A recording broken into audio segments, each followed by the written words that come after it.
বিমস্টেকের সদস্য দেশগুলোকে পারস্পরিক স্বার্থ ও সবার কল্যাণে একযোগে কাজ করার আহ্বান জানিয়েছেন অন্তর্বর্তীকালীন সরকারের প্রধান উপদেষ্টা ডক্টর মোহাম্মদ ইউনূস। থাইল্যান্ডের রাজধানী ব্যাংককে বঙ্গোপসাগরীয় দেশগুলোর আঞ্চলিক সহযোগিতা জোট বিমস্টেকের ষষ্ঠ শীর্ষ সম্মেলনে এই আহ্বান জানান তিনি। ডক্টর ইউনূস বলেন, বাংলাদেশ দীর্ঘদিন ধরে উন্মুক্ত আঞ্চলিকতাবাদের স্বপ্ন লালন করে আসছে। আমরা এমন একটি অঞ্চলের স্বপ্ন দেখি যেখানে সব দেশ ও জনগোষ্ঠী ন্যায্যতা, পারস্পরিক সম্মান, পারস্পরিক স্বার্থ ও যৌথ কল্যাণের ভিত্তিতে সম্পৃক্ত হতে পারে। ওয়ালটন আবারও মিলিনিয়ার অফারে ওয়ালটন ফ্রিজ কিনে আপনিও হয়ে যেতে পারেন মিলিয়নিয়ার। মিলিনিয়ার ছড়াছড়ি দেশ জুড়ে, এটা শুধু ওয়ালটনই পারে। বাংলাদেশ বিমস্টেকের পরবর্তী চেয়ারম্যানশিপ গ্রহণ করছে উল্লেখ করে সংস্থার প্রতিশ্রুতিসমূহ বাস্তবায়নের সকল সদস্য দেশকে সহযোগিতার আহ্বান জানান ডক্টর ইউনূস।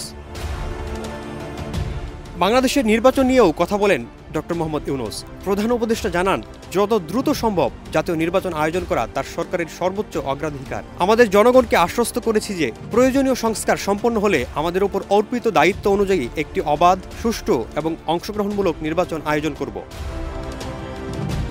এর আগে ব্যাংককের একটি হোটেলে থাই বিশিষ্টজনদের সঙ্গে বৈঠকে আসিয়ানে বাংলাদেশের যোগদানের বিষয়ে সমর্থন দানের জন্য আহ্বান জানিয়েছেন প্রফেসর ডক্টর ইউনূস। তিনি থাই বিশিষ্টজনদের উদ্দেশ্যে বলেছেন, আসিয়ানের খাতভিত্তিক সংলাপ অংশীদার হিসেবে যোগ দেওয়ার পরিকল্পনা ছিল বাংলাদেশের। তবে আমাদের চূড়ান্ত লক্ষ্য হল এই গুরুত্বপূর্ণ আঞ্চলিক গোষ্ঠীর পূর্ণ সদস্য হওয়া।